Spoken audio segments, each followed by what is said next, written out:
Hello, I'm Murray Herbst, Director of Entrepreneurship for UTS. And UTS Startups is a program to inspire and support technology-enabled entrepreneurs. On the UTS Startups channel, you're going to find workshops from different parts of UTS that normally are only available to students. You're going to find entrepreneurial confessions from entrepreneurs about what actually enabled them, what they actually did, what they actually got that you won't find elsewhere. And you'll find tips from people that have worked with thousands of entrepreneurs over the years and can share what they've seen in these kind of genuine startup environments for you to learn from as well. So if that sounds like something you want to hear, hit subscribe. And if this video helps you, please like this video. So we're joined today by a very special guest, Pete Davison. Pete is my favorite person in the world outside of my family. He is a former venture capitalist. He invested in PayPal and Pinterest and Anonymizer and a bunch of others. He founded Fishburners in Sydney, Fishburners in Shanghai, Entry 29 in Canberra. He was on Dragon's Den in China, the equivalent of Dragon's Den over there. Is now at the London School of Economics doing economic history, and basically has seen the Silicon Valley world, the Australian startup world, the Chinese startup world, and brings an amazing perspective because of that. So Pete, thank you for joining us. Could I ask you, based on everything you've seen in thousands of entrepreneurs over the years, what would be surprising to people watching this video? Thanks, Murray. I guess the one thing that sticks out the most is that there's this huge divide between what most people think of the startup scene and what's really happening on the internet in terms of business. It's almost like they don't talk to each other, they don't respect each other. There's very, very little overlap in what they do. But people see startups as venture capital, pitch decks, founding teams, working 80 hours a week, 100 hours a week on your startup to try to get it off the ground, right? The truth is that has never been what the internet has been about. Never. And when I say never, I mean in terms of pure numbers and probably revenue as well. The internet has been about enabling the average person to have an alternative path to reaching customers and growing a business on their own time with their own resources. And I've seen, it's just shocking to me how different the sort of mindset is and how narrow-minded they are about each other.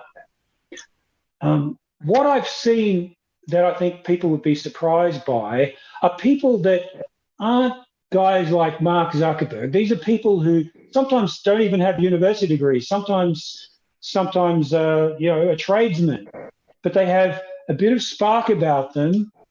They have a curiosity and they have an energy and they want to improve their life just a little bit. And it turns out that they improve their whole life a whole lot by going on the internet, exploring the opportunities that they find around, and growing a business in the way a business has always been grown, by exploring, by trying things gradually, by reaching out to a paying audience, not getting millions of dollars in venture capital and creating a founding team. This is the single most sort of shocking dichotomy I've seen in my whole experience, 20 years looking at this. So it's not what I see on Silicon Valley, the TV show, or in Y Combinator. I mean, that world exists, but it's for a particular type of person who wants to dedicate their whole life to something that probably will fail.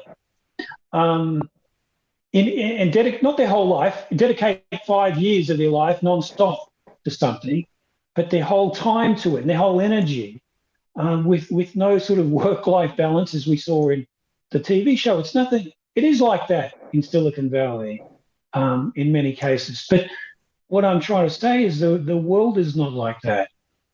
The world of internet business is not like that. It's about people growing incrementally and growing on their own steam. And there are so many more successful, and we can define successful, but there's so many small successful internet businesses that are like that than anything you'd find from the Silicon Valley mold. Okay, so that's good for someone walking down the street in Sydney who doesn't know where to start on this kind of thing, that kind of raising capital or building out an experienced team and doing all the things they might think they need to do. You're saying isn't necessarily what everyone needs to be doing or what you would encourage people to do. What would you encourage people to do instead? The key to starting any business is understanding customers. And it doesn't have to be 1 billion customers. It can be one customer. So it's asking yourself, what do I know and who can I help with what I know? Who can I help around me or perhaps on the internet if I'm part of a group? It's about starting from that basics of what I can do to improve the life and business of someone else. And start small. Don't put any money down. Just try to talk to a particular group of customers or one customer and work out how you can help them. And just start with that. Don't worry about money for now. Just don't put any money down, but just understand what a customer is about. That's what it's fundamentally about. It's not about high growth, venture capital, team building, marketplaces. These are all important parts of the internet economy, but they're such a narrow part. Understanding customers, and that's something everyone understands because everyone is a customer of somebody or something. I remember you saying once you liked companies where people had a deep understanding of a particular problem and or an understanding of how to reach a lot of people with that problem. Would you say that's still true? So I wouldn't even start on their problem. I would start on getting familiar with a group of people. Now, that can be online, right? That could be in a gaming community, or it can be in an Instagram community, a group of mums. Murray, all those things I've just mentioned, we both know entrepreneurs who started like that and done very, very well. Mums, right? These are people that just get involved in a group of people, and then they understand their habits. They understand their worldview. Then they start to look at what problems that they can solve, right? The first is to get attached to a group of people that you know. Maybe you're a tradie, right? How can I improve the tradies' existence? What are their problems? Right? Maybe you're a retail person. How can I improve this retail business here, right? It's just about getting amongst a group of people first, understanding them first. That's the deep experience I'm talking about. And then working out how you can value add their lives. That's what a business is and has always been. Okay. I'm with you there. What's changed today or over the last kind of 20 years in these kind of technology-enabled businesses? I mean, the internet is the most, it really is the most fantastic invention that we've ever seen. But it's a pathway. It's a continuation of a pathway of making the world a smaller place. Things that were invisible to us 20 years ago are now visible. We can find out what activity people are doing in this remote community or in this particular niche of some sort of craft or train spotting, whatever. That's now visible to us from our home. Whereas before, all we had is our own local geography, plus maybe TV, plus magazines, and maybe personal networks of people that had broader horizons. But now we don't have to stop at that. We have our own portal into the whole world, right? So it's an immense ocean of opportunity when you look beyond your local geography and look look at all the opportunities and all the activity that people are doing around the world. It's so much. Anyone who's run a business and looked through the data online, it's such an amazing experience to see people from all over the place and using your product in different ways. It's just an ocean of opportunity that's really being opened up by the internet. And now that just about everybody's on it, it means that people from all economic backgrounds and social backgrounds are now reachable, and they all have needs that can be improved by this market integration we're seeing with the advent of the internet and digital technologies in general. So that kind of broadening number and scale of opportunities and the increasing accessibility of those opportunities, it sounds like that creates a new problem where these opportunities depend on your initiative rather than your skill. Would you say that's the case? There's definitely a skill to it. And there's many skills involved, but those skills are dynamic. And in order to acquire those skills, you have to have initiative. Yes. Right? So you can't just go to trade school. You can't just go to university, grad school, and rest on the skills, that you've developed over that time. You've got to constantly be having the initiative to work out, how do I reach that next group of people? Oh, there's a new type of social media platform. How does that work? How are people reaching people there?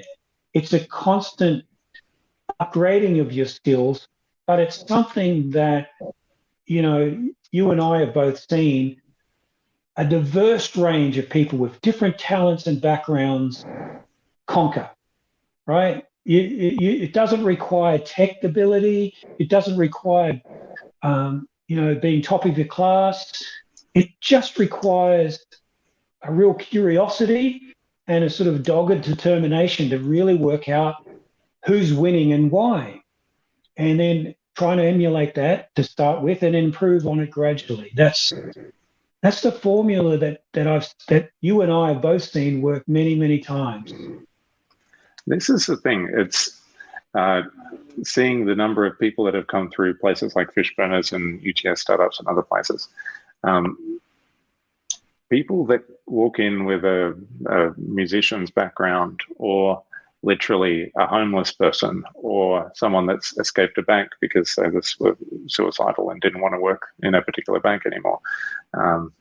Obviously, a difficult area to work with, but and then doing incredible things. And I challenge anyone to be able to predict who's going to be incredible in what they do.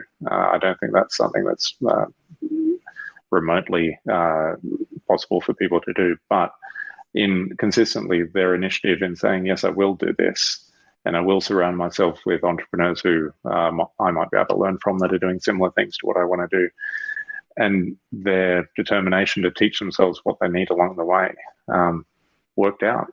Didn't always work out. But do you want to talk for a second about what people get from being entrepreneurs in your experience? Is it just the success of what they do? Well, it's interesting for the people watching this. Those three examples of homeless people, we kind of chuckle to ourselves because we know those three people that Murray mentioned who've become very successful, ex-musician, right? These are true stories of people who are making millions of dollars from very disadvantaged starts. So here's the point. If you go the startup route, you're probably going to look at it, you're going to say, yeah, there's all these elite guys and they're all working hard and that's just not me. But the point is, if you go this route, you do have a much higher chance of success with much lower risk. It's really up to your learning and the speed with which you want to take it, right? So that's the first thing. So you're not just doing this for fun, right? You have a real chance if you stick at it, and we've seen this a number of times, to do this on a part-time basis until you've cracked something and the business starts to take off. It's completely possible. So that's the first thing. You have a real chance to build a business. But if it fails, what's the point? Why did you do that? You're just playing roulette with your life? Is that what's going? You're just gambling with your time? Is that what we're asking you to do by being an entrepreneur? No, because that's what the world's asking you to do with your career. As you find the world becoming much more of a global place that's constantly being challenged by new technologies, you're going to find that you're not going to have one single career or even three careers. You're going to have a multitude of careers as you advance in your life, and they're all going to be challenged by technology and new trends. And to stay on top of that, to get the most out of that so that you're not left behind, you've got to think like a leader of your future, of where you're taking your life. You've got to be on top of these technological trends. You can't just follow the crowd. You've got to find where the innovators are and be ready for that. No one's going to tell you, okay, now you need to get onto this social network, or now you need to adopt this new technology if you want to have a chance in this industry. You've got to find that out for yourself. And that is fundamentally what entrepreneurship's about. Finding stuff out for yourself in a creative, dynamic environment. So if you learn these skills of entrepreneurship as you build your business, you're going to future-proof yourself against the changes in your career. Let's give some examples. I mean, promoting yourself on social media, promoting your business on social media, understanding the words that people use, understanding what's important to customers. These are all things you can find out from social media and the new types of portals and technologies that come out every year. And the more on top of it you are, the better an employee you're going to be and more useful you are to the people, generally speaking, unless you're like some nuclear scientist sitting in a back room. But even then, you want to learn how to promote your skills, promote your ability, so that your next nuclear science job in the US or another part of Australia is made aware of you. These are the sort of self-promotional, self-development skills you're going to need. And that's what entrepreneurship is about. That's what it's teaching you. That's what you need to succeed in your business. So okay. My claim is you don't lose anything. You're future-proofing yourself and having a chance to be to have the sense of freedom from job if that's what you'd like. And while at the same time value adding your career every step of the way. Okay, that sounds good. So again, based on everyone that you've seen over the years, do you recommend entrepreneurship? I don't recommend the startup entrepreneurship we've seen. That's caught on, right? I don't recommend high growth venture capital Silicon Valley startups. But this is a unique period of time where people with very basic ability and skills now can seek freedom by satisfying the needs of a group of customers from the comfort of their own living room. So I just think, why wouldn't you do that? Why would you become part of an organization and shut yourself off from opportunity, and also not insure yourself off from the downside of change? To me, in 2021, it makes complete sense to start developing some entrepreneurial leadership skills, at the very least, to apply to your whole life, and potentially to run a business that gives you complete financial freedom, which you and I have seen multiple times from people, the most unexpected, as you said, unexpected people that have been able to achieve it. I love that. For anyone watching this video to this point, thanks for sticking in there. I think the video is worth it for that bit of knowledge by itself. That yes, I'm wearing a UTS startups shirt. I love startups, but I understand them to be something different to what some other people might understand them to be. I don't like people putting their life at risk, their career at risk for something that's either hundreds of billions of dollars or nothing. I think unless they understand what they're getting into and that they are the right person to be launching that kind of company and they're prepared for what happens if it doesn't work out. Excuse me, that's okay. For me, startups are technology-enabled entrepreneurship in the way that is possible today and the way that you described, Pete, that gives people a chance to have something different to a normal job, potentially more rewarding financially and definitely more rewarding in skill development, in how you work, where you work, in lockdown, working with people anywhere around the world, and creating the kind of things in the world that you want to see. Like that kind of thing sounds good to me. And I want it to be something that more people look at and think is a normal thing for them as well. And I'm glad we ended up there, because I think people see UTS startups and they think we're just pushing people down a high risk pathway. And I think that's A, not true, and B, definitely not what I want people to get from what we do. I want people to know that we're trying to encourage you and everyone to think about what you're doing, to not risk more than you're willing to risk, but to just realize that you live in a world where there's more opportunity than there ever has been before, and larger opportunities for someone on a laptop anywhere in Australia to pursue than there ever were before. And for you to think about pursuing them and to not overload yourself with everything you need to know before you start, but at least understand what you're getting into and how you can go about learning those things. So I'm glad we ended up there, Pete. Any closing thoughts or tips for people before we finish up? I think what you said is right. This is a chance for you to have complete control of your life, freedom around, you can work anywhere around the world.